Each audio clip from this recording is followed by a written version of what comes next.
Bismillahirrahmanirrahim. Assalamualaikum warahmatullahi wabarakatuh. Alhamdulillah wassalatu wassalamu ala Rasulillah wa ala alihi wa sahbihi wa man tabi'ahum bi ihsan ila yaumis saah. Teman-teman, pada kesempatan kali ini kita akan membahas tentang dua ketetapan Allah terhadap dirinya dan terhadap manusia. Ini adalah kelanjutan dari pembahasan tujuan Allah merahmati manusia. Dari dua tujuan ini akan turun dua ketetapan Allah ini. Yang mana dari kedua ketetapan ini maka kita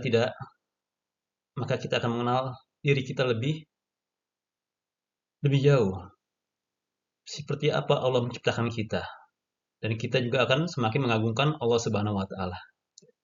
Sehingga tidak muncul dari diri kita ini sifat rasa sombong dan putus asa kepada Allah Subhanahu wa taala. Sebelumnya telah kita bahas bahwa tujuan bagi Allah menciptakan manusia adalah untuk merahmati, sebagaimana yang telah Allah sampaikan dalam surat Hud ayat yang ke-118 sampai dengan 119. Allah berfirman, "Walau syaa rabbuka laja'alan nasa ummatan wahidah." Jika Tuhan kalian menghendaki, benar-benar Dia akan menjadikan manusia itu umat yang satu. Maksudnya adalah semua manusia diberi petunjuk oleh Allah Subhanahu wa taala. Wala yazaluna mukhtalifin. Akan tetapi tidak demikian. Manusia ada yang beriman dan ada juga pula yang ingkar. Oleh karena itu mereka senantiasa berselisih. Illa man rahima rabbuk, kecuali orang-orang yang Allah berikan rahmat kepada mereka. Walizalika khalaqahum, dan untuk itulah Allah menciptakan mereka. Inilah dalilnya bahwa tujuan Allah menciptakan manusia adalah untuk merahmati. Illa man rahima rabbuk walizalika khalaqahum, kecuali siapa yang dirahmati oleh Tuhanmu, dan untuk itulah Allah menciptakan mereka. Wa tammat kalimatu rabbika la amla anna jahannama minal jinnati wan nasi ajma'in. Dan telah sempurna kalimat Tuhan kalian, benar-benar Dia akan memenuhi neraka jahanam itu dengan jin dan manusia bersama-sama. Siapa mereka? Yaitu orang-orang yang sombong, orang-orang yang menolak untuk Allah rahmati berupa petunjuknya.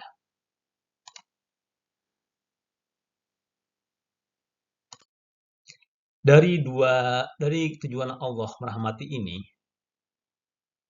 turun menjadi kedua ketetapan, baik itu atas diri Allah Subhanahu wa taala sendiri dan atas manusia sebagai makhluknya. Yang pertama adalah Allah menetapkan atas dirinya rahmat. Allah mewajibkan atas dirinya rahmat, kasih sayang pada makhluk-makhluknya. Karena tujuan Allah memang merahmati. Dan yang kedua adalah Allah jadikan manusia itu lemah. Dan makhluk-makhluk yang lainnya pun lemah. Agar makhluk-makhluk lain termasuk manusia diberi rahmat oleh Allah Subhanahu wa taala. Inilah dua ketetapan yang Allah sampaikan di dalam Al-Qur'an tentang Khalik dan makhluknya, tentang dirinya dan manusia.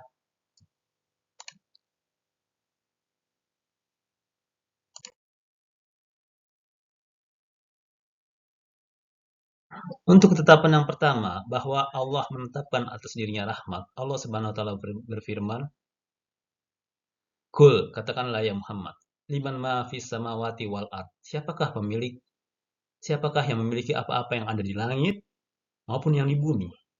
Segala sesuatu kenikmatan, termasuk juga surga yang ada di langit. Dan apa-apa hal-hal yang dibutuhkan oleh manusia di bumi ini. Qul lillah, katakanlah semua itu milik Allah Subhanahu wa taala. Kataba ala nafsihir rahmah. Dia telah menetapkan atas dirinya rahmat, kasih sayang, yaitu Dia akan memberikan nikmat kepada makhluk-makhluknya sebagai kebutuhan makhluk-makhluknya, sebagai bukti rahmat Allah Subhanahu wa taala. La yajma'annakum ila yaumil qiyamati la raiba fi. Dan benar-benar Dia akan mengumpulkan kalian semua pada hari kiamat yang tidak ada keraguan di dalamnya. Untuk apa? Untuk Allah minta pertanggungjawabannya terhadap nikmat yang Allah berikan. Allazina khasiru anfusahum wa hum la yu'minun. Dan orang-orang yang merugikan diri mereka sendiri, mereka lah orang-orang yang tidak beriman. Siapa mereka? Yaitu orang-orang yang tidak mau dirahmati dengan rahmat terbesar Allah Subhanahu wa taala di waktu di dunia, yaitu petunjuk Allah Subhanahu wa taala. Karena sebagaimana sebelumnya telah kita bahas, bahwa petunjuk ini adalah sebaik-baik yang Allah turunkan ke dunia ini. Lebih baik daripada nikmat-nikmat yang lainnya. Karena petunjuk ini adalah pengarah bagaimana kita menggunakan nikmat-nikmat lainnya dengan benar. Sehingga nikmat-nikmat tersebut akan memberikan kemanfaatan, kebaikan buat diri kita. Dan apabila seseorang menggunakan nikmat ini tidak sesuai dengan arahan pemberi nikmat, maka akan menjadikan musibah dan malapetaka bagi dirinya. Oleh karena itu orang-orang yang tidak mau diberikan petunjuk oleh Allah Subhanahu wa taala, mereka lah orang-orang yang merugikan diri mereka sendiri. Inilah dalil yang menyatakan bahwa Allah telah menetapkan atas dirinya rahmat, kasih sayang kepada makhluk-makhluknya. Dan yang ketetapan kedua, yaitu Allah menciptakan manusia ini lemah, sehingga butuh kepada Allah Subhanahu wa taala. Kalau manusia tidak lemah, maka tidak ada gunanya. Manusia itu tujuan Allah untuk menciptakan manusia untuk dirahmati, karena manusia tidak butuh kepada rahmat Allah Subhanahu wa taala. Namun Allah ingin menunjukkan kebesarannya. Allah jadikan semua makhluknya butuh kepada dirinya. Ya, karena itu Allah Subhanahu wa taala berfirman dalam surat An-Nisa ayat 28, yuridullahu ayyuhaffifa ankum. Allah hendak ingin memberikan keringanan pada kalian. Wa khuliqal insanu dha'ifa, maka dia jadikan manusia itu lemah. Diciptakan dalam keadaan yang lemah agar manusia ini butuh kepada Allah Subhanahu wa taala. Apapun segala nikmat yang kita terima dari Allah, yang kita terima semata-mata semua dari Allah. Petunjuk adalah keringanan dari Allah. Nikmat yang sampai ke diri kita ada semua kemudahan dari Allah. Baik itu rezeki yang ada di langit dan di bumi, kemudahan kita berjalan di laut maupun di daratan, semua karena sudah ditundukkan oleh Allah Subhanahu wa taala. Demikian juga matahari, bulan dan bintang, semua Allah tundukkan untuk keperluan manusia. Bahkan perbuatan-perbuatan kita sendiri adalah sesuatu yang dimudahkan oleh Allah Subhanahu wa taala. Jika Allah tidak menghendakinya, maka sulit bagi kita melakukan suatu perbuatan. Bisa jadi kita menginginkannya, namun Allah berkata lain, sehingga kita tidak melakukan hal itu.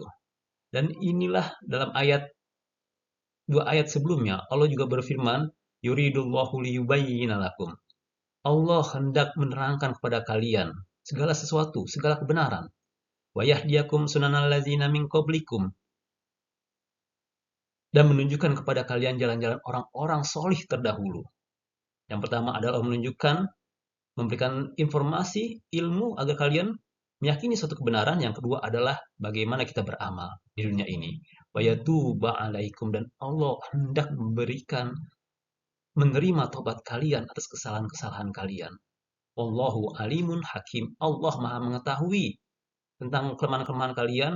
Allah Maha mengetahui tentang segala sesuatu, dan Allah Maha bijaksana terhadap kelemahan-kelemahan kalian yang kesalahan-kesalahan kalian yang disebabkan oleh kelemahan-kelemahan kalian yang Allah ciptakan demikian. Jadi Allah sangat mudah untuk memaafkan makhluknya, karena memang diciptakan demikian. Karena manusia ini butuh kepada ampunan Allah Subhanahu wa taala. Karena sesungguhnya kita ini semuanya sesat, kecuali siapa-siapa yang Allah berikan petunjuk kepadanya. Kita ini semuanya miskin, lapar, telanjang, kecuali siapa-siapa yang Allah berikan rezeki kepadanya. Dan kita ini semuanya berdosa pada siang dan malam hari. Bertumpuk dosa-dosa kita, namun Allah membukakan pintu tobat selebar-lebarnya sampai kapanpun. Itulah dua ketetapan Allah, yaitu Allah menetapkan sendirinya rahmat, yang kedua adalah manusia diciptakan lemah. Dua ketetapan ini tujuannya adalah untuk mewujudkan tujuan Allah Subhanahu wa taala menciptakan makhluknya, yaitu untuk memberikan rahmat.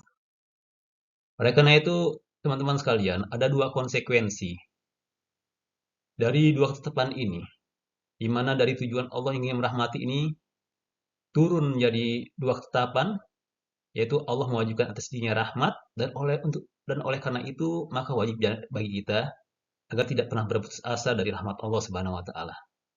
Allah tidak pernah tinggal diam. Allah tidak pernah membiarkan hamba-hambanya dalam kesusahan. Hanya saja Allah ingin menguji hamba-hambanya.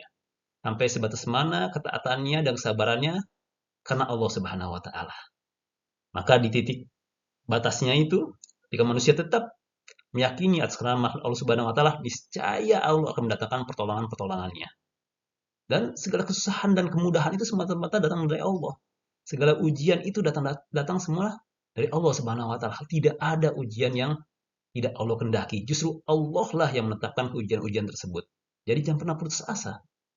Karena segala sesuatu kesusahan dan kemudahan itu Allah yang memberikan kepada kita sebagai ujian buat kita. Maka barang siapa yang berputus asa dari rahmat Allah Subhanahu wa taala, kesannya dia berpikiran buruk kepada Allah Subhanahu wa taala. Allah membiarkan dirinya dalam kesusahan. Tidak demikian. Allah ingin menguji. Kecuali memang mereka-mereka yang ingkar kepada Allah Subhanahu wa taala. Kalau kunci hati mereka, kalau azab mereka dengan azab di dunia ini, dan mereka juga enggan terhadap petunjuk Allah Subhanahu wa taala, enggan untuk bertobat, mereka adalah orang-orang yang benar-benar berputus asa dari rahmat Allah Subhanahu wa taala. Maka dikatakan dalam Al-Qur'an, tidak ada yang berputus asa dari rahmat Allah Subhanahu wa taala kecuali orang-orang kafir. Dalam arti yang lain, kecuali orang-orang yang sesat. Dan yang kedua, dari ketetapan Allah bahwa dia menciptakan manusia ini dalam keadaan lemah, maka jangan pernah kita sombong. Jangan pernah sombong kita kepada Allah Subhanahu wa taala. Enggak ada semua kelebihan dari diri kita ini kecuali semuanya berasal dari Allah Subhanahu wa taala. Kecerdasan kita, pemberian dari Allah dari sejak kita lahir. Bahkan ketika kita belajar sekalipun, kalau tidak Allah mudahkan, tidak mungkin ilmu itu sampai pada diri kita. Jangankan ilmu agama, bahkan ilmu dunia sekalipun. Walaupun kita cerdas, namun Allah tidak menghendaki memberikan ilmu dunia itu kepada kita, nggak bakal kita mengetahui hal itu. Demikian juga harta, kekayaan, dan sebagainya. Begitu banyak orang-orang yang cerdas, bekerja keras dan sebagainya, namun dia tetap Allah batasi rezekinya. Di sisi lain banyak orang yang biasa-biasa saja. Kerjanya pun biasa-biasa saja. Dari keluarga yang biasa-biasa saja. Namun ketika Allah berkehendak untuk meluaskan rezekinya, maka dia menjadi orang yang sangat luas rezekinya. Karena Allah lah yang menyempitkan dan meluaskan rezeki seseorang, bukan dari usaha orang tersebut. Maka semua nikmat semata-mata datang dari Allah Subhanahu wa taala. Jangan kita pernah sombong. Apa yang kita sombongkan?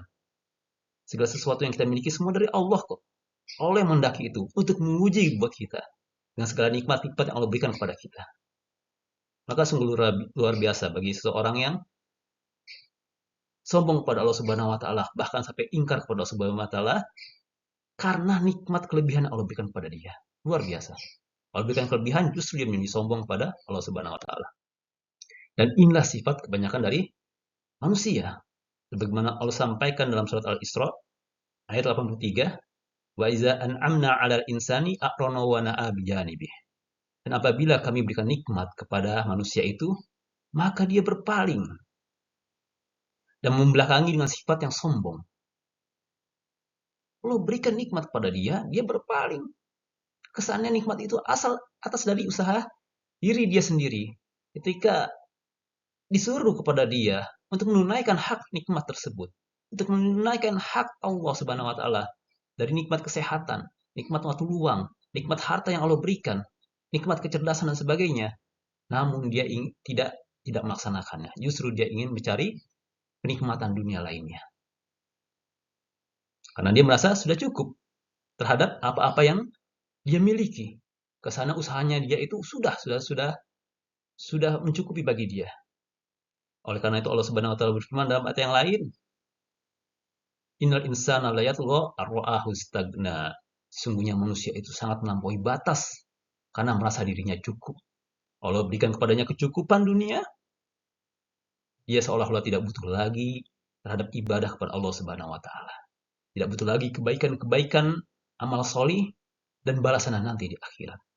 Wa iza masahu syarru kana ya'usa. Namun apabila Allah timpakan kepadanya kesusahan, dia berputus asa. Kesannya Allah telah menghinakan dia. Allah membenci dia. Allah berbuat zalim kepada dia. Padahal segala sesuatu yang dia terima selama ini semata-mata pemberian dari Allah Subhanahu wa taala. Dari mana dia lahir dalam keadaan nol, tidak memiliki apa-apa, tidak punya kemampuan apa-apa. Allah lah yang memberikan kepada dia kekuatan, memberikan kepada dia kecerdasan, memberikan kepada dia harta dan sebagainya. Maka ketika Allah cabut saja sedikit dari sebagian nikmat yang Allah berikan, maka dia berputus asa, lupa terhadap nikmat-nikmat lain yang Allah berikan yang jauh lebih banyak daripada yang Allah cabut itu. Maka sungguh luar biasa manusia ini, lupa dengan apa yang selama ini didapatkan dan hanya melihat apa yang Allah ambil. Dia tidak tahu. Dan ketika Allah berikan kelebihan, dia pun lupa bahwa itu dari Allah Subhanahu wa taala. Inilah sifat kebaikan manusia. Sombong saat dikasih dan berputus asa saat Allah ambil sebagian dari nikmatnya. Oleh karena itu ya teman-teman sekalian, jangan sampai kita menjadi orang-orang yang sombong dan berputus asa dari rahmat Allah Subhanahu wa taala. Karena tidak ada suatu kelebihan ataupun suatu musibah yang menimpa dari diri kita ini kecuali Allah yang telah menetapkan itu buat diri kita untuk menguji kita. Di mana letak keimanan kita sebenarnya? Karena yang menentukan keimanan seseorang itu ya dari ujian, bukan dari sekedar amal-amal solih saja. Namun ujian bagaimana Allah menguji hidup dia, bagaimana Allah memerintahkan kepada dia perintah yang tidak sesuai dengan hawa nafsunya, supaya dia untuk menegakkan kebenaran, menegakkan keadilan walaupun kepada orang-orang yang dibencinya, menegakkan keadilan walaupun kepada orang-orang yang paling disayanginya, tetap berbuat adil dan menegakkan dan berjihad di jalan Allah walaupun hampir semua manusia membencinya. Dan ketika datang kesusahan dari manusia, ada manusia berbuat buruk kepada dia, bagaimana dia menghadapinya? Atau dia sekedar mencari aman saja. Ketika ada orang zolim, kezoliman di depan dia hanya diam saja. Bahkan dia berpaling dari kezaliman itu tanpa sedikit pun mengingkarinya. Bukan demikian, bukan sekedar hanya amal-amal kepada Allah Subhanahu wa taala. Allah tidak butuh kepada amal-amalan manusia ini. Namun Allah ingin menguji manusia dan amalan-amalan manusia semata-mata untuk manusia sendiri. Allah Subhanahu wa taala berfirman dalam surat Al-Hadid ayat 22 sampai dengan 3, "Ma asaba min musibatin fil ard." Tidak ada musibah yang menimpa di bumi ini wala fi anfusikum, dan tidak pula pada diri kalian, yaitu seperti penyakit, kehilangan harta dan sebagainya. Yang menimpa di bumi ini seperti bencana alam, banjir dan sebagainya. Illa fi kitabim min qabli an nabra'aha, kecuali telah Allah tulis, telah Allah catat sebelum Allah ciptakan itu. Jauh sebelum Allah ciptakan alam semesta, 50.000 tahun sebelumnya Allah sudah catat apa-apa musibah yang menimpa diri kita. Baik musibah bencana alam maupun musibah kecil-kecil yang menimpa diri kita. Semua sudah Allah tetapkan. Nah, Allah ingin menguji kita, Allah telah menetapkan itu semua. Zalika 'alallahi yasir, dan itu sangat mudah bagi Allah Subhanahu wa taala. Allah sudah mengetahui apa yang terjadi ke depannya. Dan semua sudah Allah prediksi, Allah perhitungkan dengan matang, dan tidak apa pun yang bergeser dari perhitungan Allah untuk menguji keimanan manusia. Likaila likaila ta'sau ala ma fatakum, agar kalian itu tidak bersedih hati, putus asa terhadap apa-apa yang luput, apa-apa yang hilang dari diri kalian. Karena musibah itu Allah yang memberikannya untuk menguji kita. Jangan sampai kita bersedih hati. Ini ujian dari Allah Subhanahu wa taala untuk menguji keimanan dan kesabaran kita. Wala tafrahu bima atakum, dan agar kalian tidak sombong, agar kalian tidak berbangga-bangga terhadap apa yang Allah berikan kepada kalian. Ya, karena semua dari Allah Subhanahu wa taala, dan Allah kapanpun bisa mencabutnya sebagai musibah, sebagai hukuman bagi kalian. Wallahu la yuhibbu kulla mukhtalin fakhur. Dan Allah tidak menyukai orang-orang yang sombong lagi membanggakan diri sendiri. Itulah ya teman-teman sekalian, apa yang bisa saya sampaikan pada kesempatan kali ini, bahwa tujuan Allah